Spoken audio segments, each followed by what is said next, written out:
Close your eyes for a second. Can you hear it? That simple four-note whistle echoing through the black and white streets of Mayberry. It's the sound of a simpler time.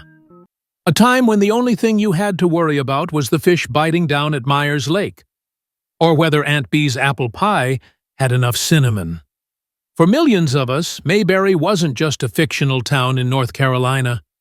It was home. It was the America we all wished we lived in, a place where the doors were never locked, and the sheriff didn't even carry a gun. But here's the thing about perfect memories. They usually have shadows hiding in the corners. Beneath that sunny, small-town exterior lay a world of silent struggles, broken friendships, and secrets that the actors took to their graves. Andy Taylor was the rock of the community, but the man playing him was grappling with a temper that could shatter doors. The lovable Aunt Bee. She spent years in a state of quiet resentment. Today, we're stepping behind the white picket fences and into the flickering light of the North Carolina sun. We're uncovering the 15 tragic secrets of the Andy Griffith Show that you were never supposed to know. Chapter 15. The Map to a Ghost Town. You might know that Mayberry was inspired by Andy Griffith's real-life hometown of Mount Airy, North Carolina. Today, tourists flock there to see the real Mayberry. But if you had asked a young Andy Griffith about his childhood in Mount Airy back in the 1930s, he wouldn't have told you stories about playful fishing trips. He would have told you about the crushing weight of the Great Depression. Andy grew up dirt poor, and I don't use that term lightly. He lived in a shack so small that he had to sleep on the floor for years. His family was looked down upon by the respectable folks in town. He was a shy, awkward kid with a thick accent that made him a target for bullies. Imagine for a second being that boy, feeling like an outsider in your own backyard. When Andy created Mayberry, he wasn't filming a documentary. He was performing an act of emotional surgery. He took the town that had once made him feel small and redesigned it into a paradise where he was the most respected man in town. Every brick of Mayberry was laid with the mortar of his own insecurities. It's beautiful, sure, but it's also a bit haunting, isn't it? That the most iconic town in TV history was actually a ghost of a childhood. Andy was desperately trying to rewrite. 14. The Mayberry Vanishing Act. In the early 1960s, TV shows were different. There was no previously on, and there were no long-form character arcs. If a character wasn't working, they simply stopped existing. Remember Floyd the barber? Not the one we all love, but the first Floyd from season 1. He appeared, gave a few haircuts, and then vanished into thin air. Or how about Andy's own family? In the pilot, Andy was a widower, but he also had a brother and other relatives who were mentioned once and then scrubbed from existence as if they had been erased by a Soviet censor. It's called the Chuck Cunningham syndrome. Now, but back then, it felt like Mayberry was a place where people could just walk into the fog and never come back. For the actors involved, it was a cold wake-up call. One day, you're part of the family, and the next, your character is a ghost. There were no goodbye parties, no final episodes, just a silent phone that stopped ringing. It reminds you that behind all that small-town warmth, there was a high-stakes Hollywood machine that didn't have time for sentimental farewells. To 13. The Cold Heart of Aunt Bee. This is the one that breaks most people's hearts. Frances Bavier, the woman who played Aunt Bee, was the soul of Mayberry. She was the nurturer, the cook, the lady who made sure Opie's knees were clean and Andy's stomach was full. We all wanted an Aunt Bee in our lives, but if you had walked onto that set and tried to give Frances a hug, you would have been met with a wall of ice.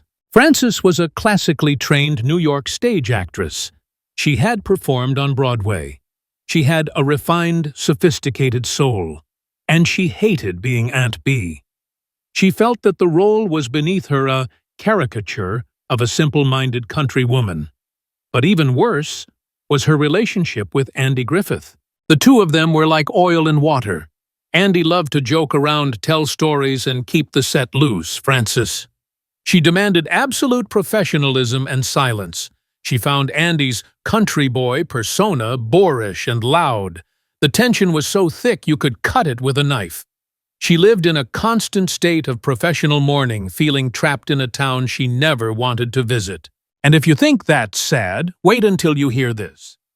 When she retired, she moved to Siler City, North Carolina, a town very much like Mayberry. But she lived as a recluse. She stayed inside her house with her many cats, rarely speaking to neighbors and refusing to acknowledge her fans.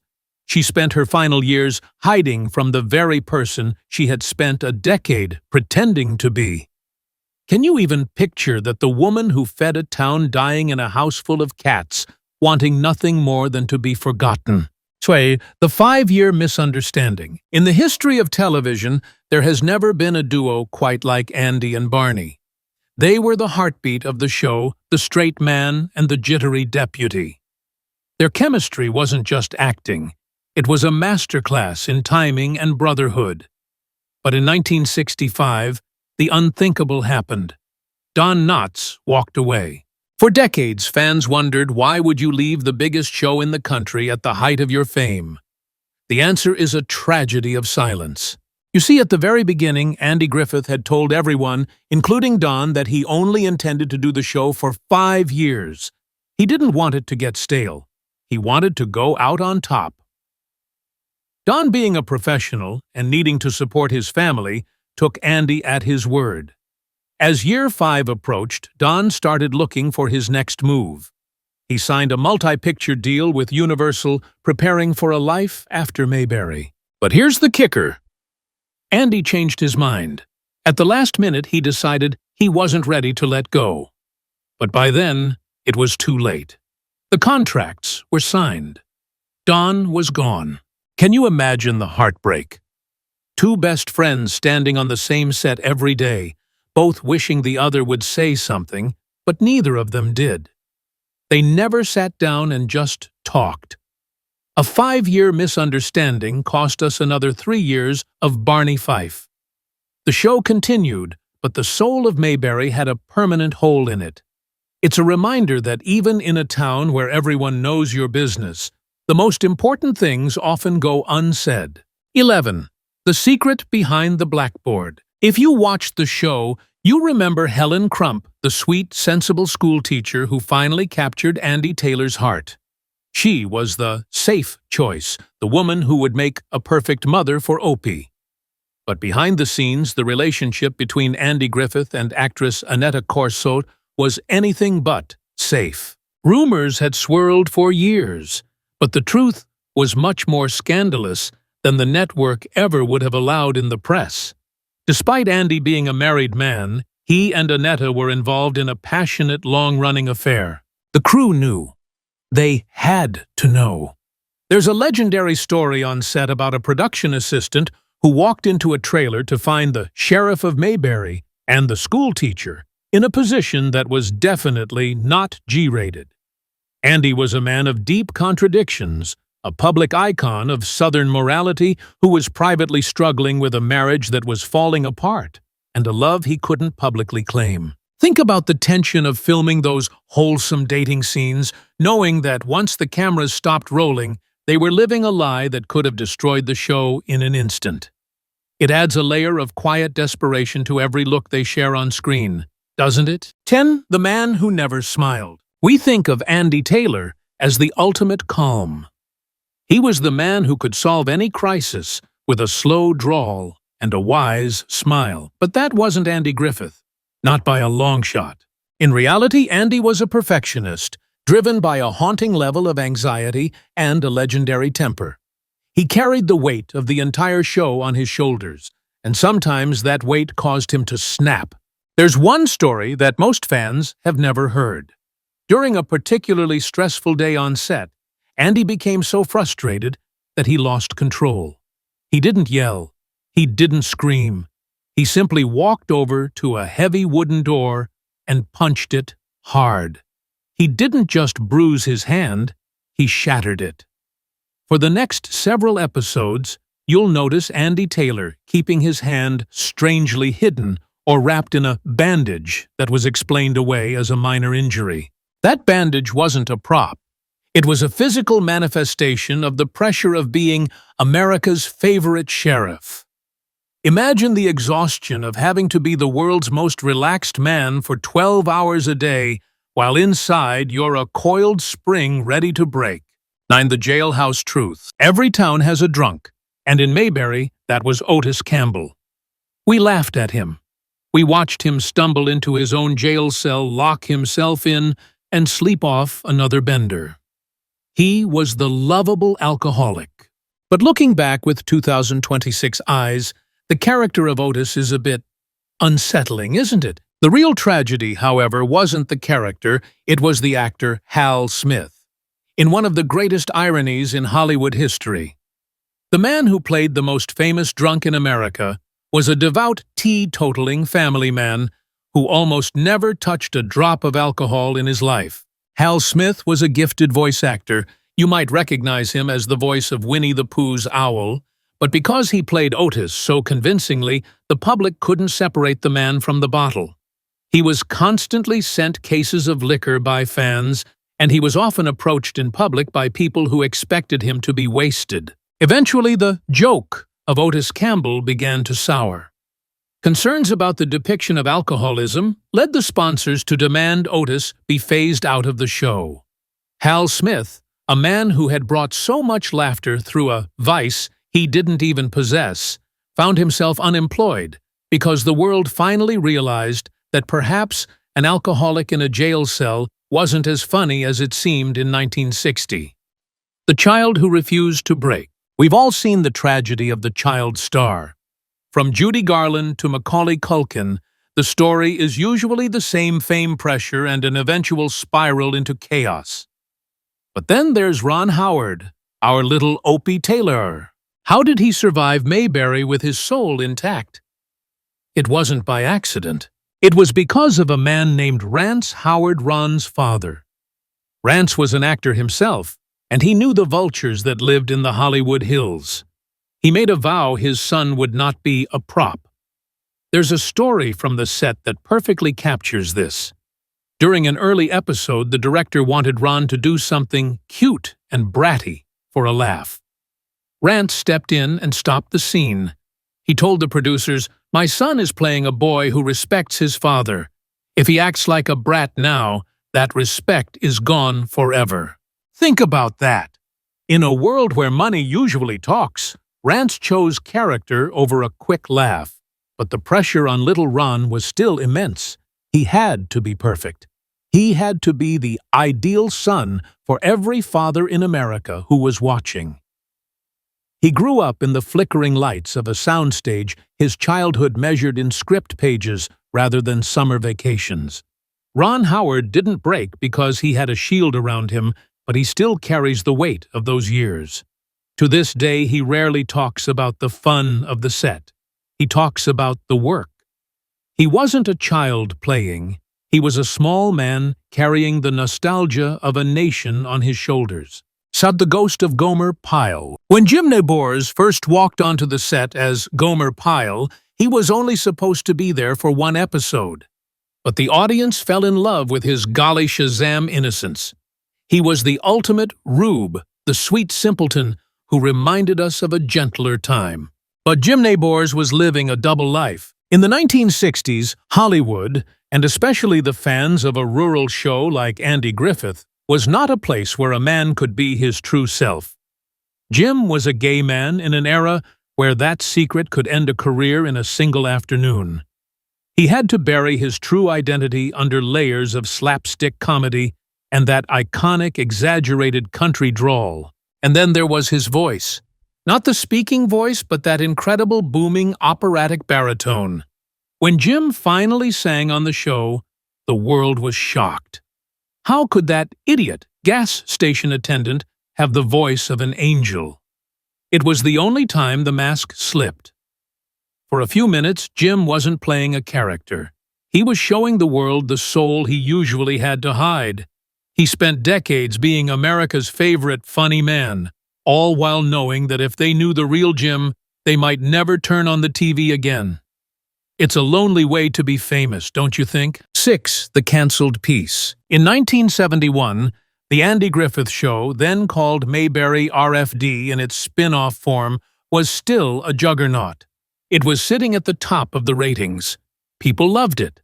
The sponsors loved it. And then CBS pulled the plug. It was called The Rural Purge, and it was one of the most cold-blooded moves in TV history. The executives at CBS looked at their data and decided that even though millions of people in small towns were watching, those weren't the right people. They wanted young, hip city dwellers with money to spend on fancy cars and expensive perfumes. They didn't want Green Acres, they didn't want the Beverly Hillbillies, and they certainly didn't want Mayberry. They killed the show not because it was failing, but because it was too old-fashioned. Overnight, the piece of Mayberry was traded for the grit of New York and Los Angeles. It was a slap in the face to every viewer who saw Mayberry as their sanctuary. The Purge proved that in Hollywood, your heart doesn't matter as much as your zip code. Have the broken funny bone. If there was one character who felt like a real neighbor, it was Floyd the barber, played by the brilliant Howard McNear. His slow, rambling way of talking was the perfect comedic foil to Barney Fife's high-energy panic. But midway through the series, Floyd suddenly disappeared. For nearly a year, the barber chair sat empty. Behind the scenes, Howard McNear had suffered a massive, debilitating stroke. It left him paralyzed on his left side and struggled to speak. Most actors would have retired. Most shows would have replaced him. But Andy Griffith wouldn't hear of it. He loved Howard. When Howard finally returned to the set, the crew had to perform a miracle every day just to get him on film. If you watch those later episodes closely, you'll notice something. Floyd is almost always sitting down.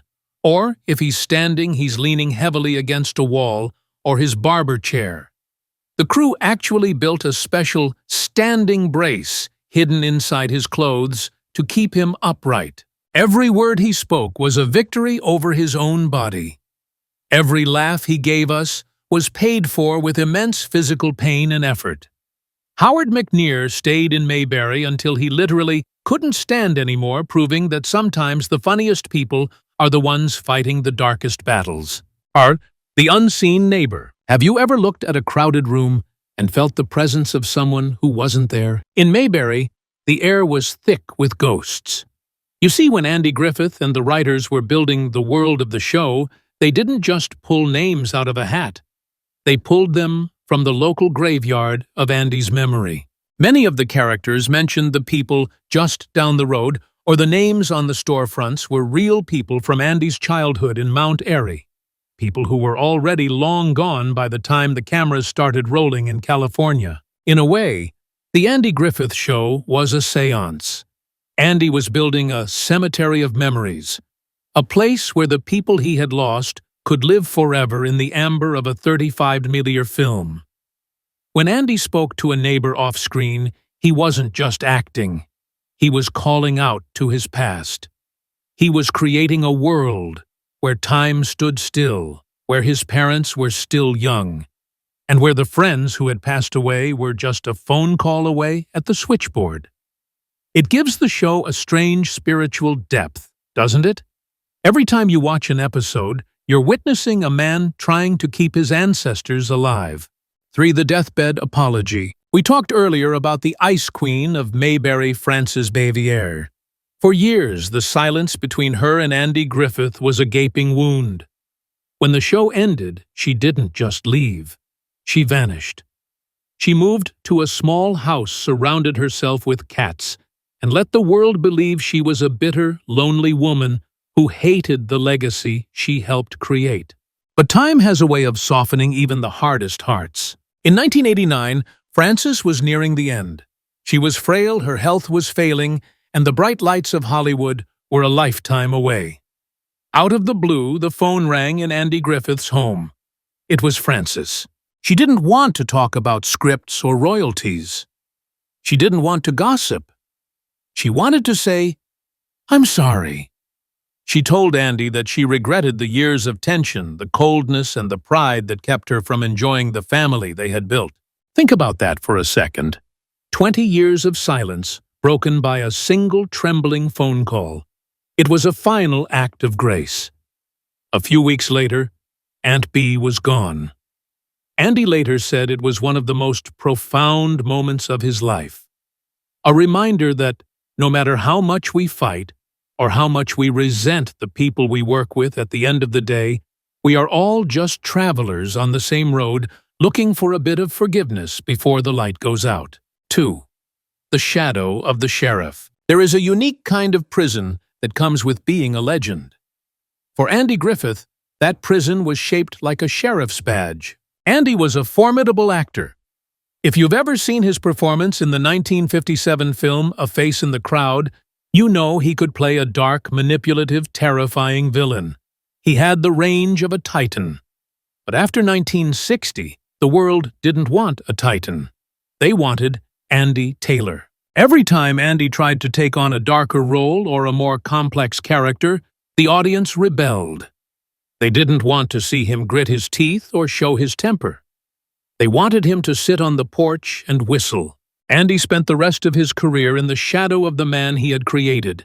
He grew to have a love-hate relationship with Mayberry. He loved the security it gave him, but he hated the golden cage it placed him in. He felt like a ghost, haunting his own life, constantly asked to repeat catchphrases from a decade ago while he was trying to grow as an artist. Imagine being loved by millions, but only for a version of yourself that never actually existed. It's a lonely kind of fame, a weight that he carried until his final breath. On the empty bench in the sun, the final secret of Mayberry is the one that was kept most strictly of all.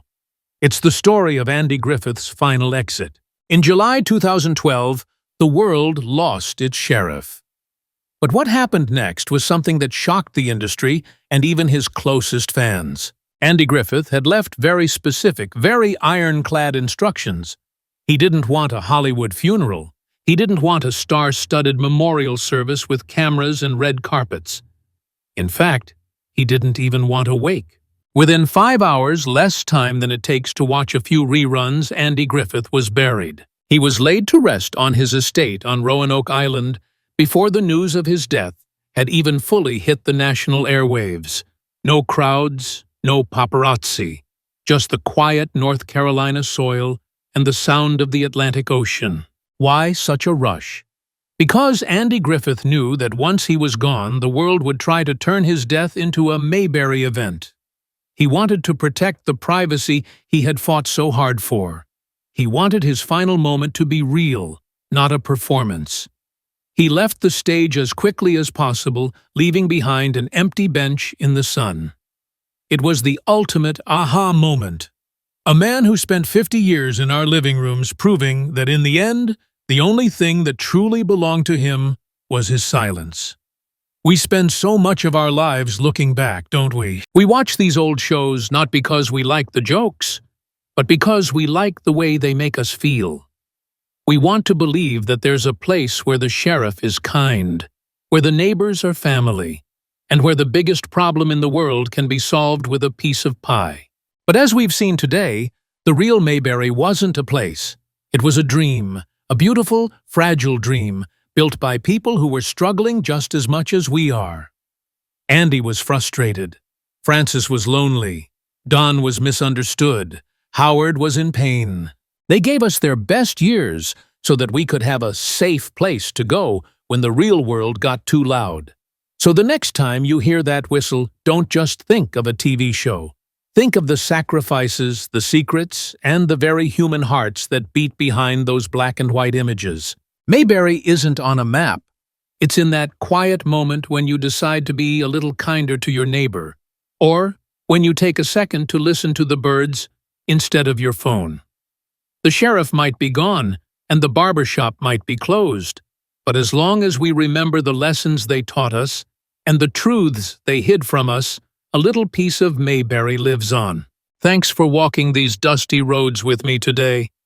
If this trip down memory lane touched your heart, let me know in the comments which secret surprised you the most.